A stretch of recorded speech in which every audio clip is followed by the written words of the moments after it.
capitale de la République d'Artsakh, Stepanakert a 87 ans. Les manifestations commémoratives ont commencé le matin du 9 octobre pour durer toute la journée. Dans le nouveau jardin public récemment aménagé, des jeunes sportifs se mesurent à la lutte gréco-romaine, tandis qu'un cercle de jeunes peintres réalise des tableaux sur des thèmes choisis pour l'occasion. Non de loin, on entend de la musique. Une troupe de danseurs s'exerce à la danse traditionnelle.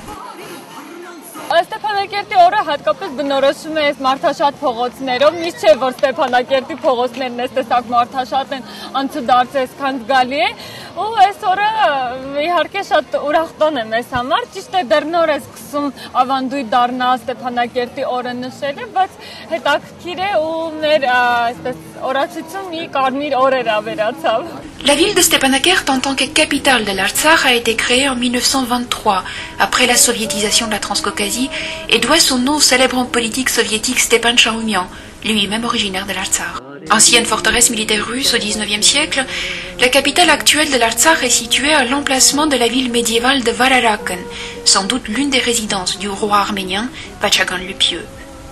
Cependant, les objets trouvés lors des fouilles archéologiques menées au cours du XXe siècle dans la ville et alentour révèlent l'existence d'une cité beaucoup plus ancienne, datant du 1er millénaire avant Jésus-Christ.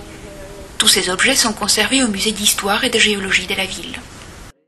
Aujourd'hui, Stepanakert est le centre névralgique de la République du Haut-Karabakh. Selon les données du recensement du 1er janvier 2008, la ville compte 50 984 habitants. À elle seule, la capitale de l'Artsakh fournit plus de 51% du produit intérieur brut du pays. C'est ici que se concentre la vie politique, économique et culturelle de l'Artsakh. Stepanakert compte 4 universités, dont l'université d'État d'Artsakh, des dizaines d'écoles d'études supérieures, autant de lycées et d'écoles secondaires. La commémoration de l'anniversaire de Stepanakert coïncide avec une autre fête traditionnelle, la fête de l'abondance. Tous les ans, à la même date, les habitants des villages d'Artsakh se donnent rendez-vous à la foire de Stepanakert où ils vendent, dans une ambiance festive, les produits agricoles dont la terre d'Artsakh est si riche. Les participants de la foire affirment que cette année le choix des produits exposés n'est pas aussi grand que les années précédentes. La raison en sont les intempéries inhabituelles du printemps dernier qui ont causé des dégâts importants aux cultures qui constituent la base de l'économie de l'Artsakh. Comme tous les ans, les habitants de la région de Kashatar se sont déplacés en grand nombre à la foire.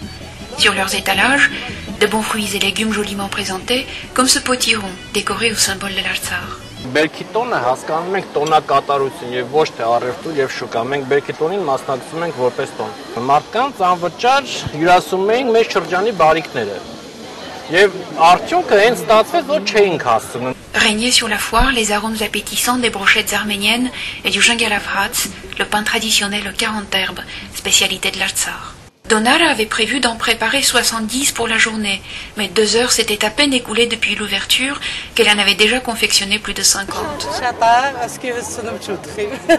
Les jeunes de la capitale avouent que ce qui leur manque aujourd'hui, ce sont des établissements où ils puissent s'amuser.